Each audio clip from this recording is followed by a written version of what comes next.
সে আল্লাহর প্রশংসায় পঞ্চমুখ থাকে। কিভাবে? সুবহানাল্লাহ, আলহামদুলিল্লাহ, লা ইলাহা ইল্লাল্লাহ, আল্লাহু আকবার, সুবহানাল্লাহি ওয়া বিহামদিহি, সুবহানাল্লাহিল আযীম, লা ইলাহা ইল্লাল্লাহ ওয়াহদাহু লা শারীকা লাহু, লাহুল মুলকু ওয়া লাহুল হামদু ওয়া হুয়া আলা কুল্লি শাইইন কাদির, আস্তাগফিরুল্লাহ, আস্তাগফিরুল্লাহ, আস্তাগফিরুল্লাহ। এগুলো সব হচ্ছে আল্লাহর গুণগান, তাসবিহ, তার বড়ত্ব এবং শ্রেষ্ঠত্বের ঘোষণা। যে আল্লাহকে ভালোবাসে তার মুখ দিয়ে সে আল্লাহর প্রশংসা, আল্লাহর গুণগান, আল্লাহর বড়ত্ব প্রকাশ হতেই থাকবে।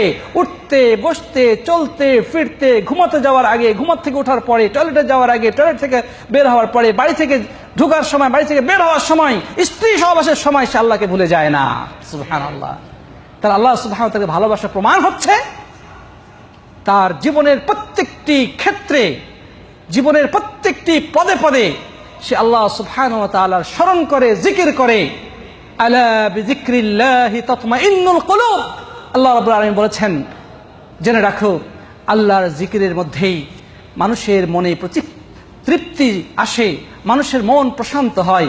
সুতরাং হে প্রশান্তি অন্বেষণকারী ব্যক্তি, হে প্রশান্ত আত্মার অনুসন্ধানকারী ব্যক্তি, তোমার জন্যে আল্লাহর পক্ষ থেকে ফর্মুলা হচ্ছে, তুমি যদি তোমার আত্মাকে প্রশান্ত করতে চাও তাহলে তুমি আল্লাহর জিকিরে লিপ্ত হয়ে যাও।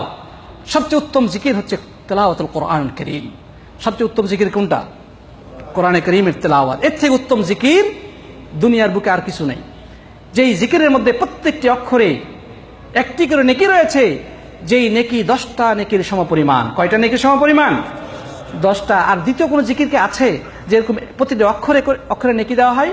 হাদিসের মধ্যেও নাই। একমাত্র কোরআনের প্রত্যেকটি অক্ষরে এই সওয়াবের কথা বলা হয়েছে, যেটা আর কোথাও বলা হয় নাই। এই জন্য উলামায়ে কেরাম বলেছেন সবচেয়ে উত্তম জিকির কোনটা? কোরআনে কারীম তেলাওয়াত।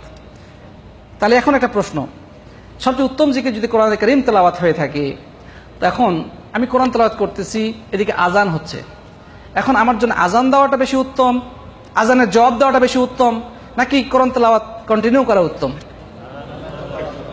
গুড, সুন্দর বলেছেন। আজানের জবাব দেওয়াটা এই ক্ষেত্রে উত্তম। কারণটা হচ্ছে যে এটা হচ্ছে সাময়িক ইবাদত, যেটা এখনই কার্যকর হবে, কিন্তু কোরআন তেলাওয়াতের সময়টা অফুরন্ত।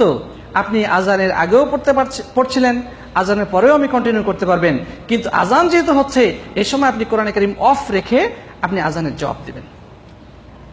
প্রিয় বন্ধুগণ, টয়লেটে যাওয়ার আগে দোয়া আছে, বেরোর সময় দোয়া আছে। এখন কেউ যদি বলে যে কোরআন তেলাওয়াত হবে, এসব কথা কোরআন তেলাওয়াত করে নেই হবে? কারণ এখানে বিশেষ দোয়া আছে, খাওয়ার আগে দোয়া আছে, স্ত্রী সহবাসের দোয়া আছে। মানে যেখানে নির্দিষ্ট দোয়া রয়েছে সেই জায়গাতে সেই নির্দিষ্ট দোয়াটা পড়াটাই উত্তম। তবে অন্যান্য সময় নফল ইবাদত হিসেবে কোরআনে কারীম তেলাওয়াত করা বেশি উত্তম। তাহলে প্রিয় বন্ধুগণ, যে ব্যক্তি নিজের নফসকে পরিশুদ্ধ করতে চায়, যে ব্যক্তি নিজের আত্মাকে সমৃদ্ধ করতে চায়, নিজের আত্মাকে আলোকিত করতে চায়, তার জন্য করণীয় হচ্ছে তার এই জবানটা যেন আল্লাহর জিকিরে সিক্ত থাকে। নবী আকরাম সাল্লাল্লাহু আলাইহি ওয়াসাল্লাম বলেছেন, কি বলেছেন? লা ইয়াজালু লিসানুকা রাতিবান বিযিকরিল্লাহ, রাতবান বিযিকরিল্লাহ। তোমার কর্তব্য হলো তোমার এই জবান, তোমার এই জিহ্বা যেন সদা সর্বদা আল্লাহর জিকিরে পরিতৃপ্ত থাকে, আল্লাহ রাব্বুল আলামিনের জিকিরে সদা সর্বদা যেন ভিজা থাকে। এটাই হচ্ছে তোমার জন্য করণীয়। প্রিয় বন্ধুগণ, আমরা ইবাদত করতে পারি না বেশি, কিন্তু জিকিরগুলো তো আমরা করতে পারি। গাড়িতে বসে আছি, হ্যাঁ, 1 ঘন্টা সময় লাগবে। আপনি যদি শুরু করেন কুল হু আল্লাহ সূরা পাঠ করা, 3 বার কুল হু আল্লাহ পড়লে আপনি 1 বার কোরআন খতমের সওয়াব পেয়ে যাচ্ছেন, ঠিক না ঠিক? আপনি